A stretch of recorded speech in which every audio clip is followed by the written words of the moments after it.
La clase de hoy vamos a ver cómo funcionan las acometidas y cuáles son las recomendaciones que nos da la norma técnica 2050, la NTC 2050. Primero miremos cómo se genera la electricidad aquí en el país. Un gran porcentaje de la electricidad aquí en Colombia es producido por medio de hidroeléctricas. Entonces, debido a la forma de nuestro terreno, a la orografía, nosotros tenemos lagunas, tenemos ríos que pasan, digamos, por cierta altitud. Entonces, lo que se hace son represas y esas represas lo que hacen es contener el agua y luego abren unas compuertas y esas compuertas por acción de gravedad lo dejan caer sobre unas turbinas y así se genera la electricidad. Tenemos también termoeléctricas, digamos, estas casi no se utilizan, se utilizan, digamos, como reserva. De hecho, en el recibo nosotros pagamos un valor para cuando se necesita hacer uso de las termoeléctricas por si las hidroeléctricas están en problemas, digamos, por un tiempo de sequía o algo así por el estilo. Las termoeléctricas, perdón, lo que hacen es eh, usar un combustible como el carbón. Entonces utilizan la combustión de este carbón para, digamos, generar vapor de agua y el vapor de agua entonces pasa por unas turbinas y las hace mover. También pues está los parques eólicos y pues ahora se está optando por los paneles solares. Sin embargo, en la parte de energías renovables lo más significativo está el parque eólico Jepirachi en La Guajira. La electricidad entonces se genera por estos medios. Luego se utiliza algo llamado subestaciones, donde se elevan los voltajes a voltajes muy altos. ¿Para qué se eleva voltajes muy altos? Para que las pérdidas por corriente sean pequeñas. Nosotros vimos que hay una fórmula que es esta. Potencia es igual a I cuadrado por R, donde I es la corriente. Entonces esto al cuadrado pues es muy grande. Entonces la idea es que se sube a voltajes muy altos para que la corriente sea más pequeña y las pérdidas de potencia sean menores. Entonces en la parte de transmisión se eleva a voltajes muy altos. Luego llega a subestaciones donde baja el voltaje y es distribuido ya para su uso para los usuarios de tipo industrial y residencial. Nosotros manejamos un voltaje de 120 voltios para la parte residencial y de 220 para la parte industrial. Entonces aquí es donde entran las famosas acometidas. Existen acometidas de tipo subterráneo y acometidas de tipo aéreo. ¿Qué es la acometida? La acometida es la parte de la instalación eléctrica que va desde la red local de distribución hasta el contador eléctrico ubicado en el predio, ahí, en el predio del usuario.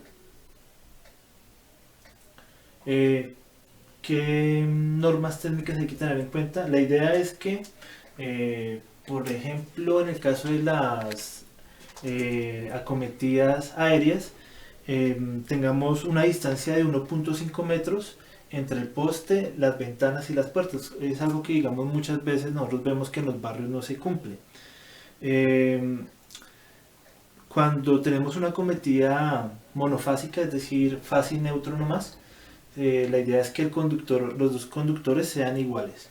Cuando la acometida es trifásica, la idea es que el neutro va a ser de menor tamaño que los conductores de las fases. Hay otras acometidas. Estas acometidas son las acometidas subterráneas. Estas son más comunes de pronto en sitios que han sido recientemente urbanizados. Un ejemplo, digamos una urbanización nueva, eh, Ciudad Verde en Soacha, por ejemplo. Ustedes ven que en ese tipo de urbanizaciones los únicos postes son los de alumbrado público. Digamos uno no ve líneas eléctricas como en un barrio tradicional. Entonces ahí las acometidas son de tipo subterránea. En las acometidas subterráneas lo que se hace es que se utiliza una caja.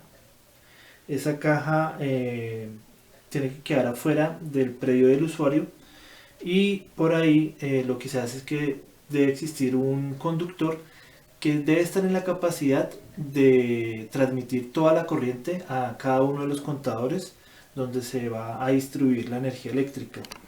Eh, Las tuberías tienen que estar enterradas a menos de 45 centímetros del suelo.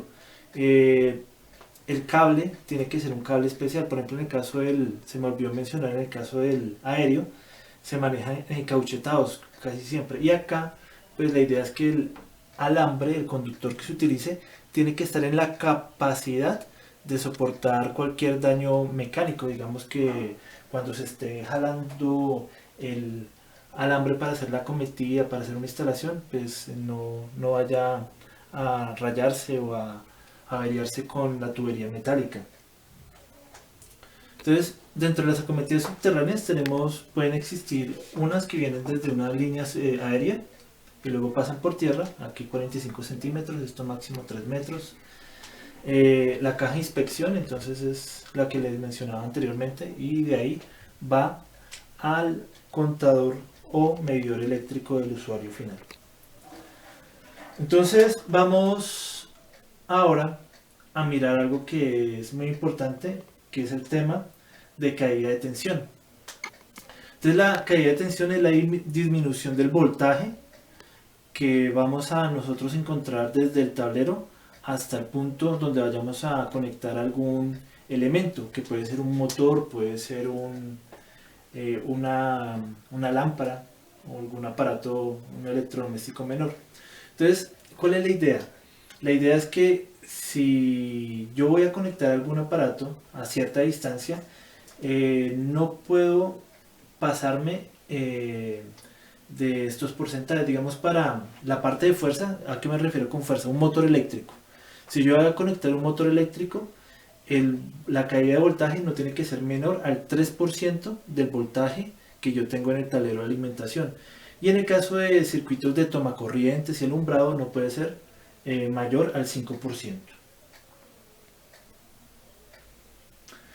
¿Para qué nosotros debemos garantizar un porcentaje de caída de tensión? Porque vamos a garantizar de que los dispositivos funcionen mejor. Por ejemplo, en el caso del alumbrado, en el caso de, digamos, de la tecnología fluorescente, el alumbrado fluorescente requiere un voltaje nominal para que funcione bien. El alumbrado tipo LED requiere también un voltaje nominal porque tiene unos dispositivos que son unos drivers electrónicos. Entonces lo mejor es que trabajen con el voltaje que corresponde. Digamos, uno no va a tener que lidiar con problemas de que no sabe cuál es el problema de por qué se cae un voltaje, porque desde el diseño uno ya dimensionó los conductores para que funcionen de manera adecuada. Digamos, hay cargas inductivas, por ejemplo lo que les mencionaba, los balastos de las lámparas fluorescentes, ellas requieren un voltaje nominal y si no les llega ese voltaje nominal pueden sobrecalentarse. Lo mismo pasa con motores eléctricos.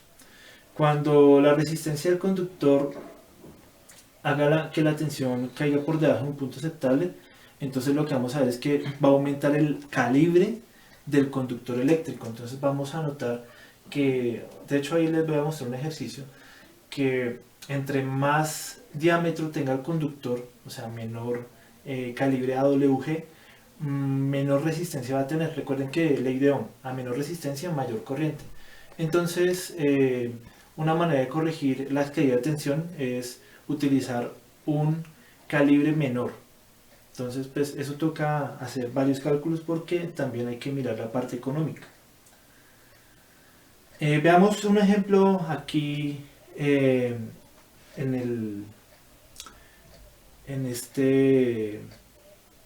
este caso vamos a analizar cuál es el voltaje operativo mínimo recomendado por la NEC para una carga de alumbrado que está conectada a una fuente de 120 voltios. Entonces cuando estamos hablando de alumbrado, recuerden que el alumbrado nos recomiendan un 5%. Entonces, ¿qué debo hacer? Sé que mi voltaje son 120 voltios, entonces tengo que multiplicar 120 por 5%. Entonces el 10% de 120 es 12, el 5% sería 6, entonces 6 voltios. Entonces lo que vamos a hacer es que 120 voltios menos 6 voltios, eso nos va a dar 114 voltios. Eso quiere decir que el voltaje mínimo que nosotros deberíamos encontrar sería de 114 14 voltios. En este segundo ejercicio vamos a analizar qué conductor tenemos que seleccionar para que no exista una caída de tensión mayor a un porcentaje que es el que nos dan ahí. Entonces dicen que para que funcione esta carga requiere mínimo 117 voltios y el voltaje es de 120 voltios y está ubicado a 50 metros. Entonces nos dicen cuál es el calibre mínimo que debe tener un conductor de cobre. Entonces vamos a mirar aquí en el tablero los siguientes datos. La caída de tensión es igual a R por I, donde R es igual a este R pequeño por L sobre 1000 metros. ¿Qué sucede? Si ustedes recuerdan la tabla AWG, en la tabla AWG hay una columna que es ohmios por kilómetro. Un conductor eléctrico, a pesar de que ustedes con un multímetro lo revisen la parte de ohmios o la parte de continuidad y les marque continuidad porque la resistencia es muy bajita, nosotros cuando hagamos instalaciones vamos a utilizar muchos metros y en algunas ocasiones van a ser kilómetros de un conductor como lo es un alambre de cobre. Entonces ya a cierta distancia el conductor va a tener resistencia. Entonces la idea es tener en cuenta ese tipo de parámetros, de características, porque va a haber caída de tensión en ese caso. Entonces lo que hacemos es reemplazar esto aquí con esta R y tenemos que la caída de tensión es igual a R, donde este R es coeficiente de la resistencia de un conductor de cobre en función de ρ y S para un kilómetro, L que es la longitud, y eso sobre 1000 metros, o sea un kilómetro. Ahora lo que vamos a hacer es multiplicar eso por I. Listo. Entonces, ¿cómo vamos a proceder? Tenemos los siguientes datos. Tenemos el dato de potencia, entonces la potencia son 1200 vatios. Tenemos el dato del voltaje, entonces el voltaje, digamos el voltaje de alimentación es 120, voltaje de fuente. El voltaje dice que mínimo, dice el ejercicio, el voltaje mínimo es de 117 voltios y la distancia L es de 50 metros. Entonces lo primero que tenemos que hacer es hallar la caída de tensión. La caída de tensión, pues en este caso sería 120 voltios menos 117 voltios, eso nos da 3 voltios. Entonces ya sé cuál es mi caída de tensión. Ahora tengo que averiguar los siguientes datos. Tengo la longitud, entonces como es monofásico va a haber una fase y un neutro. Entonces aquí se multiplica, tengo que tenerlo en cuenta por 2, o sea sería 50 por 2, 100. Ya tengo el dato del kilómetro y voy a hallar I. Entonces, ¿cómo hallo I? I es igual a, entonces es igual a, utilizo la ley de Watt. Entonces potencia es igual a corriente, a voltaje por corriente. Entonces corriente es igual a la potencia, que es 1200 vatios, sobre el voltaje, que son 120 voltios. Entonces aquí me daría que la corriente es de 10 amperios. Entonces ya tengo esto. Entonces lo que procedo es a despejar. Entonces tengo delta E, R, L, los 1000 metros y la corriente I. Entonces despejo y obtengo lo siguiente. Tendría entonces lo siguiente. Entonces me quedaría este 1000 metros que está aquí dividiendo, pasa a multiplicar. Entonces 1000 metros por delta E. Estos dos que están multiplicando pasan a dividir y quedaría L por I, y eso sería igual a R. Entonces R es igual a delta E, que son 3 voltios, multiplicado por 1000 metros, por la longitud, que sería 50. Entonces, como es fácil neutro, tengo que tener en cuenta ambos. Entonces sería 100 metros. Entonces este metro se da con este metro. La corriente, ¿cuánto fue que nos dio la corriente? 10 amperios. Y voltios sobre amperios me da ohmios, ¿cierto? Entonces ya tengo esta R. Entonces esta R me dio lo siguiente, me da lo siguiente. Entonces me da 3 por 1000 sobre 100 por 10. Eso me da 3 ohmios. Entonces, ¿esto para qué me sirve? Esto me sirve para dirigirme a la siguiente tabla. Esta tabla. Ahí se las anexo. Entonces, esta resistencia R en ohmios sobre kilómetro a 20 grados Celsius es la que voy a utilizar para escoger el conductor. Entonces, la idea es escoger el valor que esté por debajo. Entonces, como me dio 3, ¿quién está por debajo de 3? Este está por encima. Entonces, por debajo está este, ¿cierto? Entonces, para la instalación,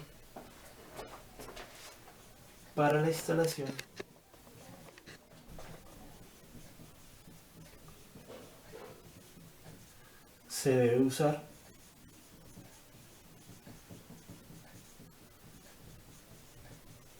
alambre AWG número 8. Entonces, si utilizo alambre AWG número 8, voy a garantizar de que si yo tengo 120 voltios en mi tablero de distribución y voy a alimentar mi máquina a 50 metros, voy a garantizar de que mínimo le van a llegar 117 voltios.